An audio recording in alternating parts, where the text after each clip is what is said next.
Hello, everybody. Dr. Rick Wallace here, dropping in on you. Hope everybody is prepared to have an unbelievable weekend. Hopefully, had an unbelievably awesome week. No matter what happened, no matter what you went through, no matter where you're at, trust me, if you're still breathing, you're still in the fight.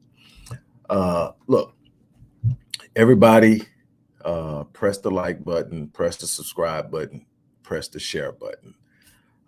Let's let as many people as possible be blessed by what I'm about to share with you.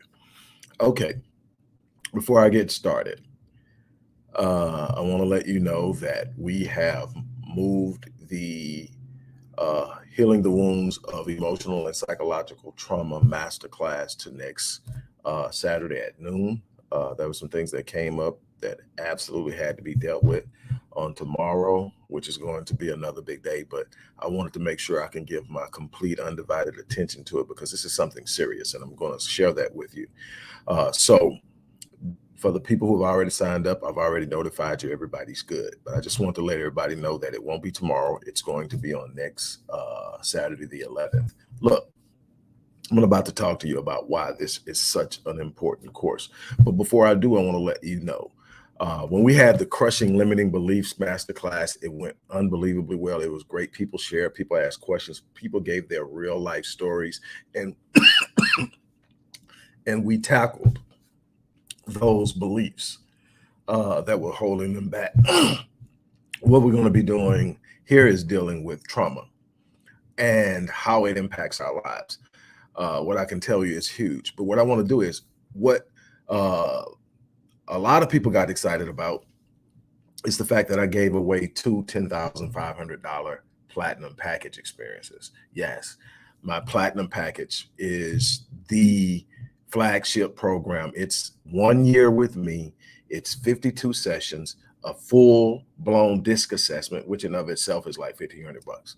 A disc assessment, personality assessment. We're going to evaluate where you're at, where you're trying to go. We're going to look at things to see exactly what needs to be done. We're going to build this plan and we're going to work it and we're going to get to the destination. That's what I do. This is an unbelievable opportunity. Like I said, we're more than likely going to actually be raising that price of the platinum package because of the value it brings and what we're going with the organization. But right now, I'm just having a ball giving away stuff and giving discounts and investing in people. Uh, as long as they invest in themselves, I'm going to invest some of me into them in many ways, whether it's cutting prices, whether it's giving my time into and being there to make sure things go well. I'm doing it. But hey, I'm going to give away another platinum package and I'm going to give away a gold package. A gold package is $6,900 and it's for 26 weeks. So I'm going to give away a platinum and a gold package. Absolutely no additional. You don't have to do anything. You don't have to sign up for nothing. You're going to be there. You're going to get the course, which you need anyway. And I'm going to tell you why you need it. But you're going to also enter into a drawing to win one of those packages. And I'm telling you, the experience is something. I haven't had a bad report on the experiences that my clients. As a matter of fact, I have clients who have read up three at least. I have one four. I've been with one person since 2016. They won't go away. So the others, I've had a few for three, a bunch for two, and these are people who are paying full price that are saying, okay, let's do it again. So I know it works. So here's a chance for you to get in um, and win. And those who don't win, right today, if you're not going to sign up for this today, I offered on another page, I offered something else where you can do it. But this is a chance to win. So if you haven't signed up for this course, sign up. It's $150. The actual healing trauma course is more than that. You're going to get me teaching it, the person who wrote and designed the course, and you're going to have a chance to win a platinum package. I think you probably want to be there, and I'm gonna tell you why.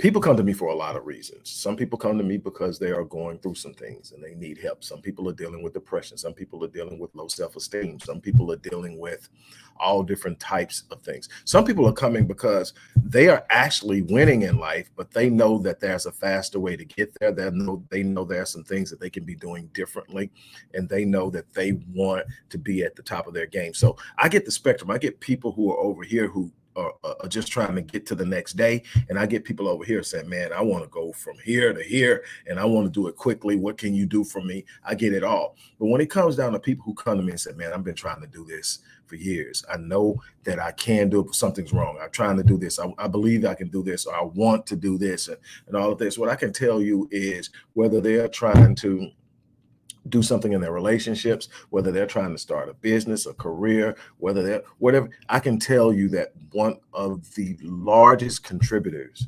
to failure is unchecked trauma.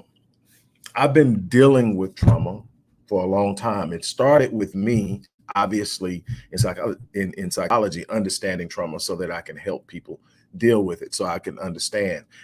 It's in many of the books that I've written for individual success, but it's also in books I've written for the collective in the Black community, where I spend a lot of my time. The research really came to me when I started to look into trauma as it impacts Blacks over the course of time, because one of the arguments that has always been is it's been over 100 years, and this was 30, 40 years. It's been over 100 years. Now it's been 150 years. It's time to get over it. And why can we get over it? And the thing is, we have what we have never really truly asked on a collective level and seriously examined is, after slavery, at what point did we deal with the trauma that had been passed down generation after generation after generation of that type of experience? And you have to understand chattel slavery to understand the devastating force that people were living under. And so in that, you have to say, okay, when we treat it, and then there's this thing called re-injury in trauma. It's where you have a traumatic injury and then something else happens. And so after slavery, it wasn't like Blacks got released and said, oh man, this is great, and everything has been unbelievable since. And people are looking like, man, well, God, you got the best life you can have. What are you tripping about? You should be better by now. It's not like that. Even then, you still have to deal with the trauma. But what happens is this. You come out of slavery, you go into 12 years of Reconstruction, which is one of the most dangerous times for Blacks in the South. Why? Because the South had waged war against military installations. Even though the war was considered over and the North had won, the South went into a clandestine guerrilla warfare with the Union Army. They were no longer wearing Confederate uniforms. They were wearing white sheets and white hats, and they were burning down and shooting up stuff and riding off into the sunset before anybody could catch them. And it became costly for the Union Army. So the Union Army packed up and left the South, and they left all the Blacks in the South that had been freed in the South to deal with it. And this is called Reconstruction. It's when they started to reconstruct the antebellum South to as close of a resemblance of what it was before the war as possible. Everything is the same, except we don't call it slavery. We had convict leasing, where we were arresting Black people for being vagrants. Well, it's kind of hard not to be a vagrant when you have been freed and you no longer have a job, because there are Black codes that say you can't take certain jobs. Those jobs are reserved for whites. Now that everybody's got to get out and make a living and can't make a living off your back, you're not allowed to be the first in line to get the job. So now you're homeless and you're looking for a job, so you're a vagrant, and that's literally a felony. So you can do 12 years for just being a vagrant. And guess what they do when they do that? They lease you back to the very plantations you were set free from. And then after that, we had Black codes, we had Jim Crow segregation, we had redlining. There's never been a point where there's just been this real nice, sweet, smooth spot. Everybody likes to act like we had. So then there's re-injury. So in studying all this, I had to come to a conclusion of what I found is that the body keeps the score, first of all. There's a guy by the name of Basil Bandicoke, who is, to me, by far the furthest most expert in trauma. Someone I have studied immensely, someone I became aware of when I was studying generational trauma by way of epigenetics. And epigenetics has become an area in which I have actually developed an intense level of expertise, until the point that I've actually been invited to speak at the International Conference on Epigenetics and Cancer. Yes, trauma and poor environmental experiences can literally upregulate cancer genes and many other disease genes. And it leads to early death and so many other things. And we're talking about just simply experiencing trauma. There's this thing with children called adverse childhood experiences.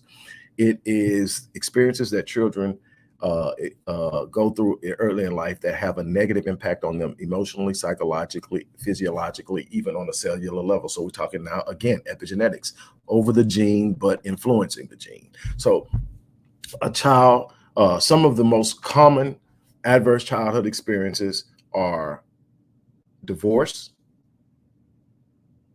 a violent parent, so abuse, uh, whether it's the children or the other parent being abused, substance addiction by a parent, incarceration by a parent, neglect by a parent, sexual abuse, a bunch of other things along that line, um, and so forth. Each one of those experiences is considered one ACE, or 1 point.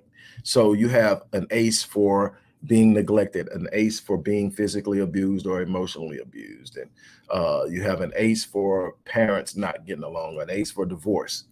And what we know now is that this has a extended and projected impact into the child's adult life, all the way through life. So in essence, this is what we know. A child with 4 ACEs, and tell me a black kid that ain't close to having 4 ACEs, a black kid growing up in the inner city who isn't close to a child that has 4 ACEs is 12 times more likely to attempt suicide as an adult, 4 to 6 times more likely to develop ischemic heart disease, the #1 killer in the world, natural killer in the world, uh, develop type 2 diabetes.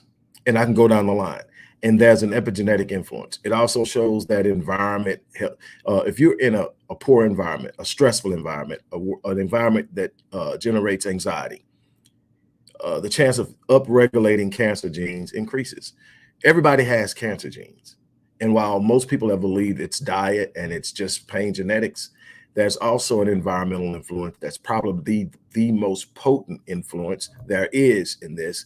And that when you're in this environment where you're stressed out all the time, it upregulates certain genes. That's all epigenetics is. You have genes that are active and genes that are dormant. And you can turn them off, you can turn them on. They call upregulating and downregulating. When you upregulate cancer genes, there are a certain number of cancer genes for each type of cancer that have to be actually active at the same time to develop cancer. But the thing is, the more stressful the environment, the more chances you get sick. Same thing on the healing side. When you talk about healing cancer, the biggest part of the healing is your mindset. Are you stressed out? Are you worried? There is literally a true scientifically proven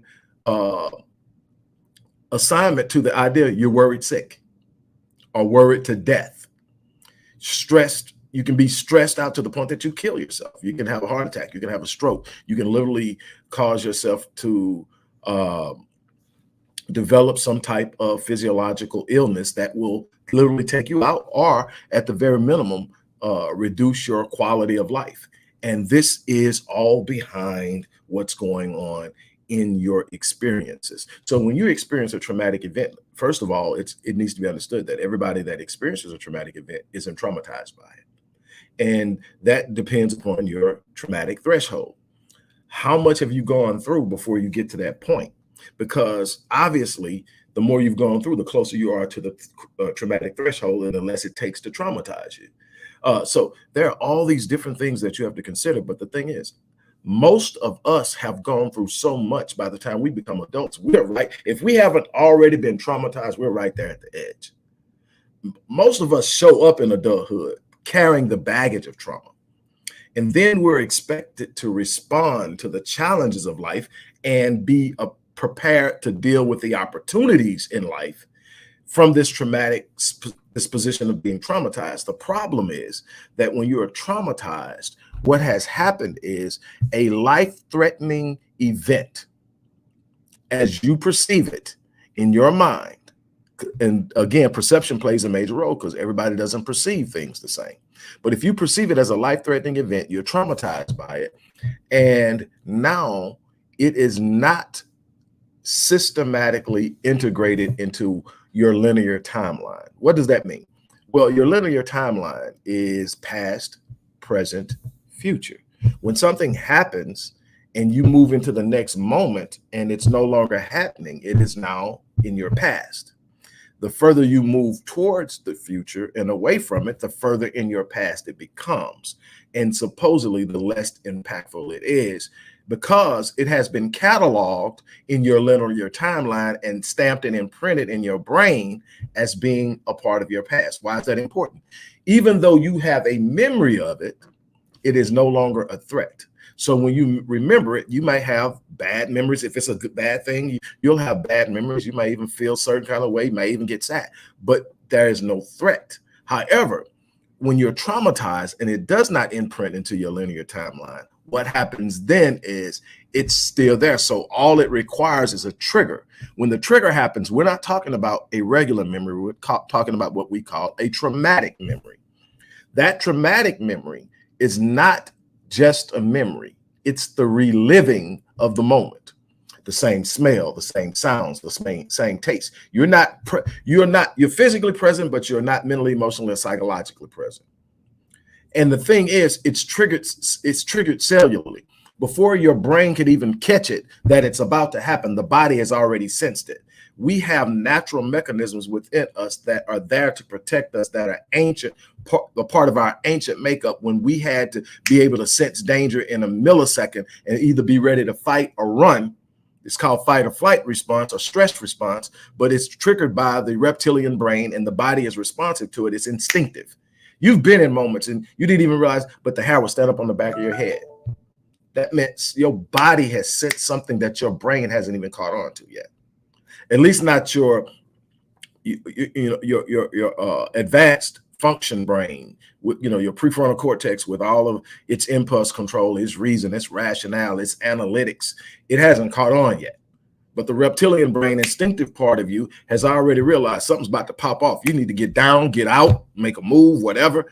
And that happens. Well, what happens with a person who's been traumatized is that becomes hypervigilant.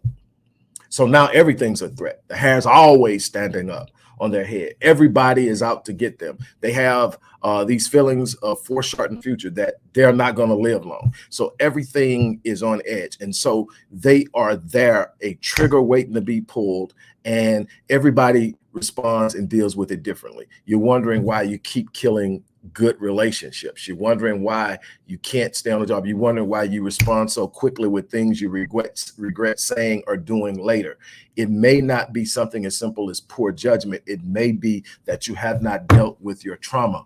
And the thing is, there's so many people when they come to me and they're talking about, man, I really want to do this, and we get to dealing with it. I use a process I call peeling layers, where I work with them and I develop the trust that I need to in order to really get them to open up to me. Because what happens with a lot of trauma is we buried it because we can't deal with it every day. So we buried it. So it's underneath a bunch of other things. So we don't even talk about it. To us, it is in the past until it comes out. And then we don't even realize why it's coming out. But what happens is I peel back these layers, and in peeling back these layers, eventually we get to why you're behaving the way you're behaving, why you can't be successful in this, why you keep shooting yourself in the foot, why there's this constant need to start over and you never finish anything, why there's always something. So in essence, what you're looking at is the need to heal. So before we could talk about starting this business, we can start it and we can get the plan out here, but we're going to have to deal with the trauma. We're going to have to work the processes. And there are a number of different techniques, a number of different practices. But what we're ultimately shooting for is the reintegration or the integration into your linear timeline. We need this to become the past. The moment it becomes the past, it stops being a threat. You stop responding to it as a threat. And let me just ask you a question. If you take military soldiers who are literally trained weeks on end, anywhere from, I think, 13 weeks in the Marines to 8 to 10 weeks in the Air Force and everything in between, they're trained to be in combat. Yet, when you send them into combat and they're over there for a 6 to a 9 month tour and they come back, almost to a man, they have to go through counseling and dealing, because what? PTSD, post-traumatic stress disorder, fear of foreshortened future, hypervigilance. They're always on edge. They're always looking around. They're waiting for something to pop off, because that's where that, and that's a 6 to 9 month tour. You're descending, and not only genetically, but epigenetically, from a line of people who have 246 years of chattel slavery, never treated for it, just passed down generation after generation, not only epigenetically, but also in behavior. So we're talking about social learning theory. I'm literally watching you behave a certain way, and I'm picking up your traumatic I show you a prime example. Work with a young lady and ultimately her children, because before she got married and had kids, she had a bad car accident. She was sitting at a light. Somebody lost control of a truck while she's sitting at the light and came across and hit her and hurt her badly. She survived. She came out of it, but she panics every time she sits at a light. She hadn't even gotten married and had kids yet. She has kids, 3 of them. Those kids ought to be pretty much grown right now, but close to it. But they were young kids. So, and this is what made her actually come, is because she saw her behavior starting to develop in them. They weren't even born when she experienced the traumatic incident. But every time she pulls up to a light, she goes into panic mode. Well, guess what happens now with the kids? Every time she pulls up to a light, they're nervous. Why? Because mom's nervous. They're panicking. Why? Because mom's panicking. Now they're anxious. Now they're terrified of sitting at the light, and they weren't even there. That's how this works. And so what we have to understand is we brought bad habits, we brought a bunch of things, and we passed them down. We've been through some bad breakups. We've been through some very difficult times. And all of this stuff has a way of inhibiting our movement and stopping us from being everything that we need to be. So in essence, everyone has to deal with the emotional trauma. If you want to live life at the level of your design, if you really want to truly get everything out of life that you should have. And see, the problem is so many of us have succumbed to the notion of average. We have literally said, hey, this is just who I am. And being average has become okay. Why? Because most people are there and everybody's cool with it. But that's not what you were designed to be. You weren't designed to be average. You were designed, the designer is exceptional. The designer is extraordinary. The designer is phenomenal. And there's no way someone or some entity or some force or some source that is phenomenal, extraordinary, exemplary will sit up and create something average and mediocre. And no, you're designed to be exceptional. You're designed to be phenomenal. There's something on the inside of you implanted that a lot of people refer to as a gift. It's given to you by the designer. Everybody has one. I'm telling you, I've worked with people across the spectrum, and I've yet to run into anybody. I don't care if they had Down. I've worked with people with Down syndrome, worked with people with autism, worked with people who's poor. No matter what, I've yet to see a person without a gift. The problem is most people aren't even exploring what their gift is. Most people aren't looking for your gift. Most people are looking for what they can get from you, but they're never looking to help you explore your gift. Nobody's looking. We have an entire public education system that rarely discovers or searches a child's gift. They want to teach you what they want you to know so they can plug you into what they want to plug you into. And you never discover yourself, so you never truly walk in the fullness of who you are. And that's a problem.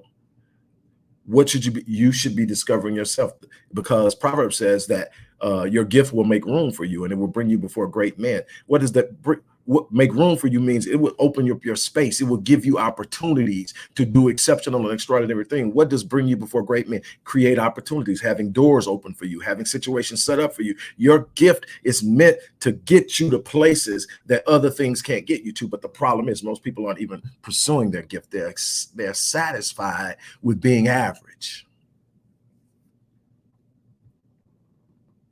Life has taken the wind out of a bunch of people's sails. because average has been okay. Think about it. You want to know why? Here's another thing. Let's look at the academic system one more time. I want to talk to you why this stuff is so important. Let's look at the academic system again. Okay. In the academic system, I'm going to tell you how it sets you up for failure. In the academic system, you can get the A through an F. Everything from A to a D is what? Passing, meaning it's acceptable, meaning that you can successfully pass through your entire academic career with a D, which is 70 to 74 in most school systems. 74% will get you past into you getting your diploma and walking away and say, I'm successful. Here's the problem. Show me anywhere in the world when it's time to get on in the world, when it's time to show up in the world, when it's time to shine in the world, that you're going to win with 74. The people who are out there winning, putting 110, 120, and you're putting in 74 and you think you're going to win. But that's what you were conditioned to do. You were conditioned to believe that I'm successful if I can get a 70. They trained you to be mediocre. Mediocre people are at the mercy of the people with the power. But in order to have that, you got to be able to walk out from under the things that are crushing you. One of the most crushing and most devastating forces is unchecked trauma. That's why I created this course. Is it going to heal you from your trauma? Absolutely not. But what it's going to do is help you identify what may be stopping you and give you an idea of what you need to do, give you some tools you can walk away with and start working on, give you a course that you can systematically go through over and over again until you develop habits that will help you heal.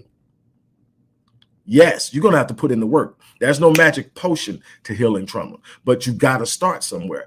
And I tell you what, I know that most people aren't going to want to pay me to work with me. So I created a situation where if you're just willing to invest $100 in yourself, $150 in yourself, then you can come in and you can get this program that's actually priced at $400 and have it taught to you in a way that you understand it. And then you be able to take what you've learned and apply it from that point on. I then say, well, hey, you know what?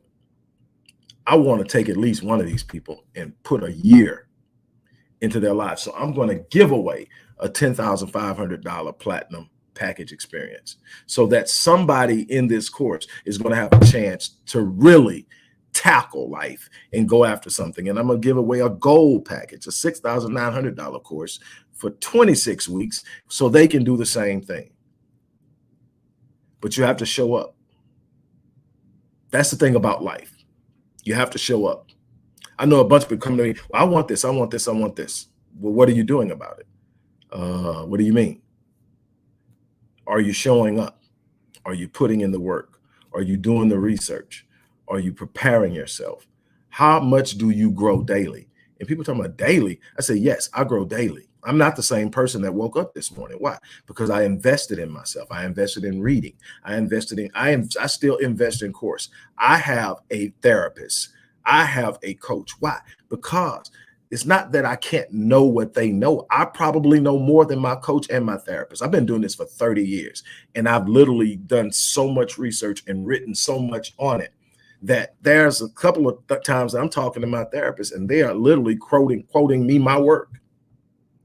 I have clients that come to me and literally quoting me my work. They've read it. But what's the thing? I don't care how good you are. When you're in the moment, things shrink. When you're going through something, your ability to analyze and break things down is not the same when you're in the middle of it as it is when you're sitting back and you're looking at someone else and you can sit up and you can tell them, hey, this is what's going on. You need somebody you can lean into. You need somebody you can share with. You need somebody that can sit up and remind you of the things you may know. Everybody needs something, but everybody's trying to skate by. This is your life. This ain't that thing you want to skate by on. This isn't the thing you want to sit up and go, you know what? Just give me the bare minimum. No, this is your life. You're supposed to be living it. Like Dr. Miles Monroe, who I had a chance to communicate with via email for about a year when I was doing the research for one of my books. By far, one of the most instrumental people in my life, along with Dr. Claude Anderson. Just in the willingness to sit up and go back and forth with you on something that matters to you that they are literally passionate about You know they are very busy. You know that they got all these things going. But one of the things that he he said long before I ever got a chance to meet him, I heard him say this at a conference I attended. And then I've heard Les Brown say it a lot since. But he said that the cemetery or the graveyard is the wealthiest place on the planet. And he went on to say, you're going to find in this cemetery books unwritten, businesses not started, inventions not created, speeches not carried out, relationships not cultivated. And you can go on and down. People simply not living to the fullness of their potential, the fullness of their design. They are not elevating themselves to be what God designed them to be. You know, that's why when you hear me almost in every video in which I'm talking about personal growth and personal development and motivation and inspiration, you hear me in my videos with, I live my life on full so that when I leave this place, I die on E. It's simple. It's not anything new. It's not something I created, but it's an embodiment. It's something that I embody. What does it mean? I'm not taking my potential to the grave. Every day I'm going to wake up and I'm going to give life everything I have. Some days I wake up and I've gotten my butt kicked. These last few months have been very difficult for me. But when I wake up, I show up. I had a client ask me, do you even really want to work with me? Because I have so much going on. Absolutely. Right now is when I need to work with you, because in pouring into you in everything you're going through right now, my healing is taking place. My building up and broadening my shoulders for the next phase of life is in the developmental stages, because I'm going to pour into you. You're going to get through it. I don't turn anybody away who really wants to put in the work. You can't be bad enough off for me to sit up and think that. No, we're going to show up. We're going to put in the work. You're worth it. And I'm willing to sit up and take this side of the table. You take that side of the table. We walk this thing out. No, we are not going to sit up and say, well, no. But I show up every day. I live my life on full. Why? Because I'm not taking it to the grave. I want to have some kind of legacy that I leave behind that says I was here. I want to have something in that my great grandchildren can look at and say, that's why I can. I tell people all the time, the first half of my life was about me, but the second half of my life is about my legacy. It's bigger than me. It's bigger than what I want. It's bigger than my comfort. It's bigger than me easing through life. I could sit up and make a very good living doing a bunch of different things that I have an expertise in, and I could do it in a way that I didn't care and make a whole lot of more money, because I could use the instruments of capitalism to exploit. But how I deal with people, how I handle people is important to me. Am I perfect? Absolutely not. I'm far from perfect. But I wake up every day and my goal is to be a better man when I go to sleep than the man that woke up. So I read, I study, I talk to my therapist, I talk to coaches, I talk to my spiritual advisor, and I try to be better. I try not to be bitter. I try not to blame anybody. I try not to sit up. I wake up with a mindset that I'm going to be better and that I'm going to heal and grow in anything that may be harming me by helping someone else. Sitting up blaming somebody, pointing the finger, trying to tear somebody down, trying to expose, all that stuff is negative energy. Do you know how far you drop on the hurt scale in the energy and vibrations you're emitting when you're trying to get back at somebody or trying to be negative because they was negative to you? I can't live my life like that. People need me. I have a wife who needs me. I have children who need me. I have an entire community who needs me. I have clients who need me. So I show up. That's all I'm trying to get across to you is you gotta show up. You got to show up. How many people come to me talking about they want what they want and they haven't shown up? No, this isn't going to fall in your lap. You're going to have to go out and get it. But the beautiful thing is you can get it. There's absolutely nothing out there you can have. Tell people all the time, life will pay you whatever price you demand of it. Jerome used to say that. Tony Robbins says that. But life will pay whatever price you have. But here's what a lot of people miss it. Life always makes counter demands. God will give you whatever you want, but there's a counter demand. Life is going to give you whatever you want. There's a counter demand. What do you mean? If you want to be a millionaire, there's going to have to be a counter demand that says you're going to change the way you think. You're going to change your relationship with money. You're going to change the way you move. You're going to have to change the way you see things. You're going to have to be willing to look beyond the current way you think and see money in order to have something different. I don't care what you think, what you've heard. That's why so many people who win the lottery end up broke within a few years. That's why 72% of professional athletes are broke within 3 years of retirement. Why? Because if you don't develop the right relationship with money, it's not how much money you get, it's what you do with it and how well you're able to keep it and expand it and grow it that will determine whether or not you're able to build wealth. Same thing with any other thing in life. You have to change your thinking in order to expand and grow in it. You are never going to become something great in something that you are carrying the same thinking. It was Albert Einstein say that you cannot resolve a problem using the same thinking that created it. That's something that all of us are going to have to learn. And it is important. And that's why I work with my clients to understand. Yes, I see where you want to get, but it may not be all flashy and exciting in the beginning, because that's where the work is done in the beginning. You got to take some things apart and do some things and look at some things, get rid of some things that's not working, go find some things that will work. You have to look at who you have in your circle. How many people are fanning your flames? How many people are challenging you? How many people are holding you accountable to what you've been saying you're going to do for the last 6 years? Probably nobody, because if you've been saying you're going to do it for the last 6 years and you haven't done it, nobody's holding you accountable. Everybody's expecting you to say it, not do it, and they're cool with it. You're the person that's going to do this thing that never does it, and they're cool with it because they ain't doing anything. You're going to have to find somebody in your circle that's sitting up and saying, hey, look, you said you're going to do it. Let's go. You said you're going to lose weight. Let's go to the gym. I'm going with you.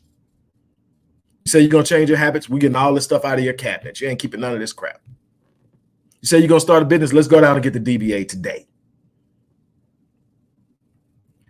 You say you're going to start a business. How much research you've done? Where are you at in your business plan? Where are you at in your marketing analysis, which is a major part of your business plan? Where's your funding coming from?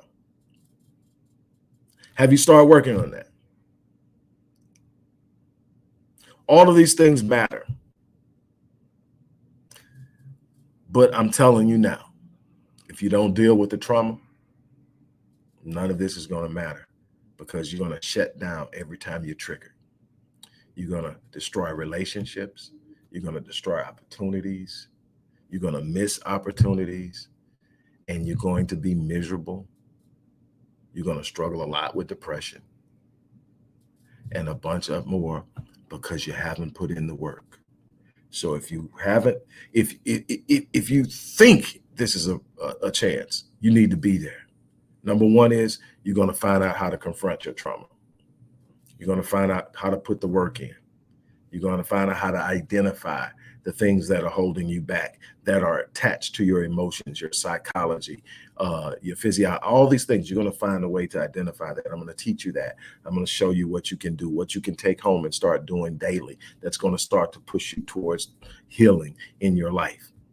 You're going to also have a chance to win a platinum and gold package. Somebody's going to win a platinum. That means they're going to get to work with me for a year. That's $10,500 that I'm giving away. Somebody's going to win a gold package. That's 26 weeks. That's 6 months. That's $6,900 I'm giving away that day. Sign up. You can't beat that. For $150, you're going to find out how to confront your trauma, and you're going to have a chance of winning 6 months to a year of working with me. And you'll find out just how powerful that is. I'm going to tell you something. Life coaching, life expanding, life strategy, this part of the industry is growing so rapidly that we can't keep up with it. Why? Because it works. Yeah, it's a bunch of people out there that don't have a clue what they're doing, but there are a bunch of people who are literally legit. I'm a person that has literally invested countless hours in being the best I can be for my clients, because I want my clients to win, and my clients do. So on that note, look, I'm gonna get ready to get out of here. I had to talk to you. I had to share with you. I wanted to give you some love. I wanted you to take something. I mean, there are gonna be some people who don't do anything but watch this video, and you're gonna be blessed, because that's the way I try to put it together. I have over 5,000 videos moving around the internet, on websites, on YouTube, on Venmo, and a bunch of other places, Facebook, Instagram, a bunch of other places, over 5,000 active videos right now. All of them are free. None of them you have to pay for. Now, I have some exclusive content on Patreon that I'm starting to develop and build, and I'm opening up. But for the most part, I put this stuff out so people can be blessed. Now, I'm just saying, if you want to take it to the next level, you got to come work with me. I can give you all I can. I mean, I've got I have thousands of articles published. I've got 20-something books. I got books, my own books laying all around. I got 20-something books that I've written and published that you can get into. But you got to put in the work. It's that simple. You're going to have to show up. That's on you. You're going to have to show up. So on that note, I'm going to get out of here. If you're really, truly about change, and you really, truly want to see something happen in your life spectacular, you're going to have to do more than the average people do. If you want something that everybody doesn't have, you're going to have to be willing to do what everybody else isn't willing to do. It's that simple. On that note, look, I'm out of here. You guys have an unbelievable day. As I always say, I live my life on full, so that when I leave this place, I die on me. I'm challenging you to do the same thing. On that note, I'm out of here.